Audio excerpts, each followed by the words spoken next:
last Sunday to this Sunday, there are a lot of things that happen. But God allows us to come out one more time and do what we've been doing all the time, study God's word.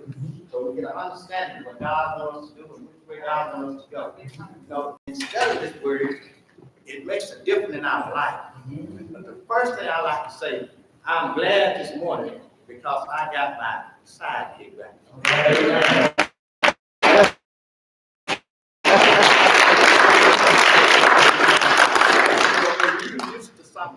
Being there, something and that person's not there. That's a voice. So I've been having this voice for a whole month of Jesus.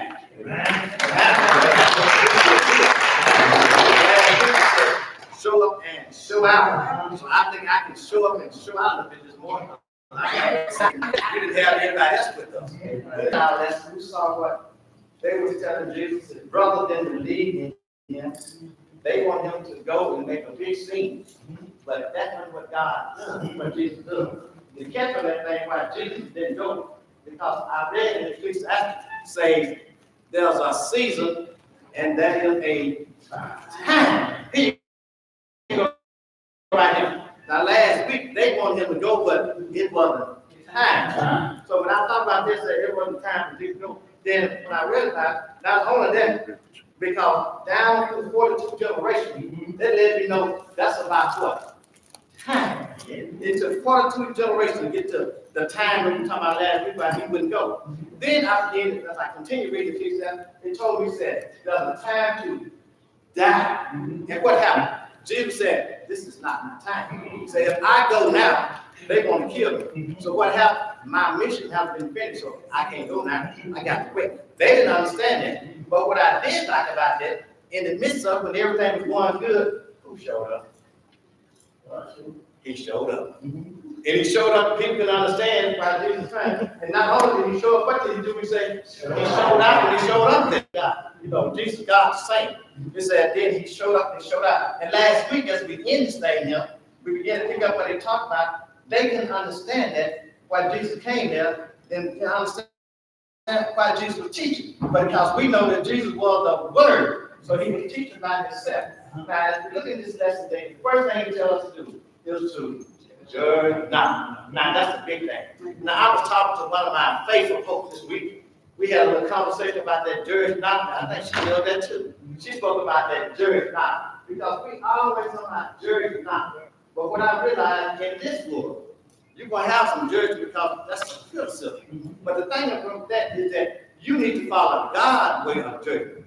But what do? We follow our way of judgment. The Bible tells us judge not because that's the same what he read this morning. The same way you be judged, somebody gonna come around and judge you in that same way. So when you judge, you be careful how you judge. But what I found out about judging is nothing about criticism. And when you judge somebody, you compare that person to you. So what standard do you have to compare somebody when you judge? None. And also by the standard we ought to compare to Jesus. But we don't do that. We compare judging by how somebody looks compared to how I look at him, everything I look at him. Good me. God already made that judgment. And that's not what it says. When you judge somebody, you ought to judge somebody with empathy. You ought to judge somebody with brotherly love, but we don't do it. What do we judge with? Criticism. We always judge somebody with criticism, but that's not how God did. Look what happened last week. When they want to judge Jesus, he said, don't judge me on my appearance, but judge me on my what? My good way. What he did, let me see. He healed the sick. Let me see. He raised the dead. Let me see. He gave sight to the blind. Yeah. Let me see. The woman had the issue of blood. Not only is there 5,000, he turned around and fed 4,000. So what did he do? He done good. So what is it? So when you judge somebody, you ought to judge somebody for what? For their good work. But what do? We judge somebody on how they look. How do we feel? You compare yourself to somebody when you judge. That person kind of look good as mine. What are you doing right there? You just judge somebody. But we do, we judge, don't even think that we judge people.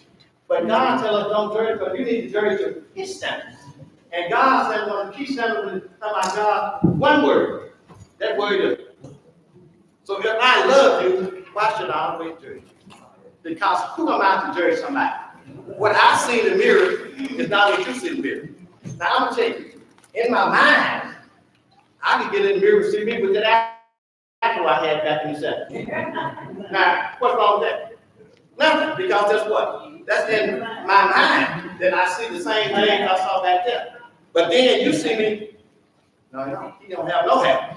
That's what you see. But what is in my mind? So what I'm judging? I judge you how you look. Judge your appearance. But it said, judge you what? Not. Because that same judgment turn around and come on you. So that's what you need to do. Lead the judgment to who? God. Because God is the righteous one. But we're a friend. They can watch. Then somebody else like prediction come up. Yeah. Come on, look. Why? He is not one of my friends in that sense. I'm not saying that. But that's the point. But that's how we judge people. We judge people according to how we view somebody. But God doesn't judge you how you view him. God views you from the what? How that heart look said is in mind. I like that last week. God look at you. What do we look at? You judge a person. Remember, the same way you judge, God judges you. And it just said that. And we begin to get in this lesson again, and I see what we're talking about there, about this judging. The first thing to tell us about this judgmental judging. That's something. So when I begin to look at judgmental judging and look at the judges, that's two things. Judge, it says when we criticize somebody, judgmental judging is that when you judge somebody from your point of view, from your point of view, my point of view does not line up with whose point of view? God. My point of view needs to line up with God's point of view. When God's point of view lines up with mine with God, then I have a right to judge. But me, and this is of course I can judge.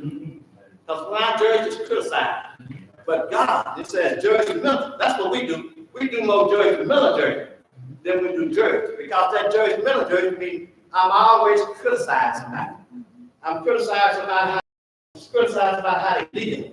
That's the judgment that we always got. But when you judge like God wants you to judge, what you can't do, because God sees your heart. All we see is the outside.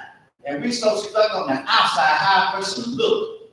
But that's not what God looks at. God looks on the inside, and that's what counts. All the good looks around him, and you got a bad heart. Hell bound. You have all the good looks. They say you can be built like a, can I say that? Brick house. You can build like a brick house. But if the hard night right, you're going to be a devil house. So that's what it is. So you need to get it right on the what? On the house. It don't matter. You can have a six-pack. But if that six-pack not line up with God, you want to pay. So anything like what? Turn into a cab. I would say the six-pack turn into a cab, you know, it doesn't matter. But if it doesn't turn into a cab, if you don't have God on your side, you still going the same place. So when you begin to judge, talking about judgmental judgment, remember who's the judge. Who have all power to judge.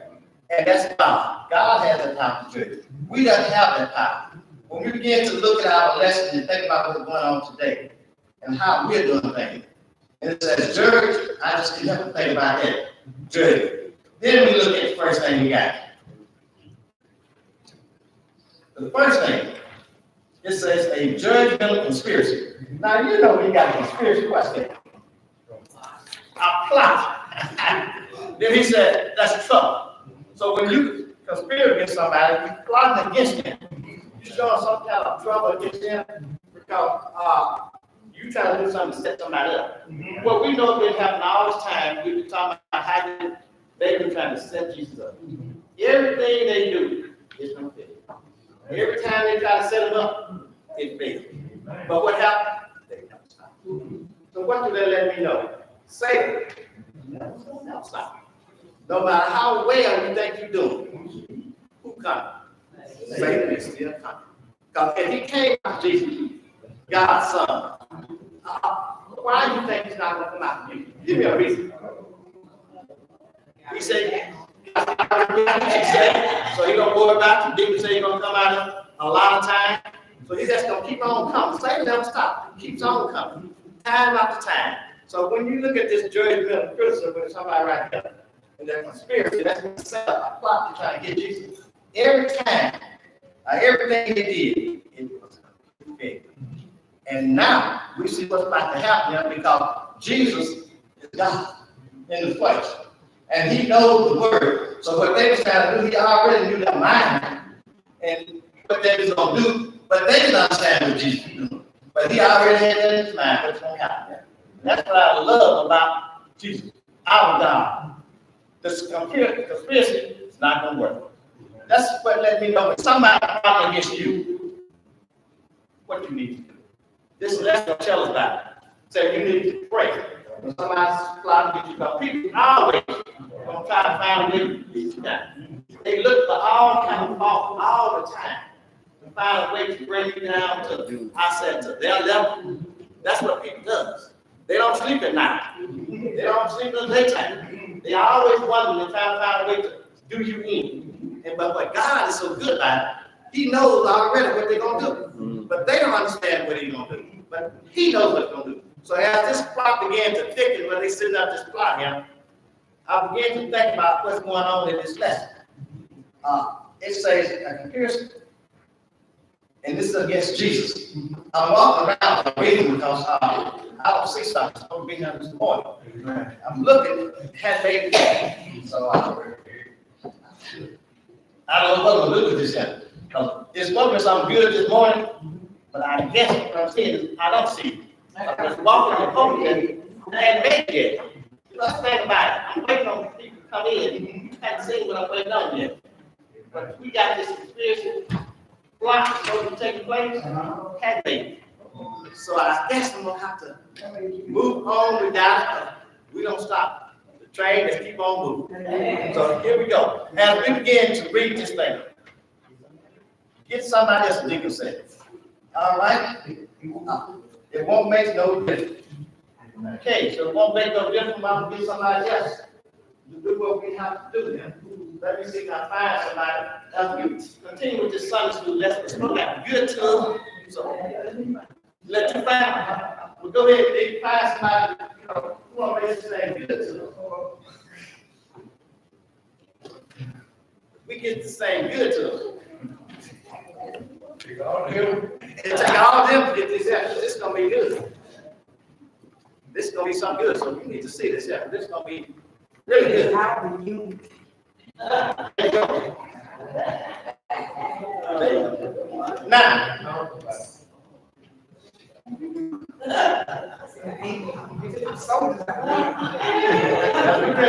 get this lesson right now.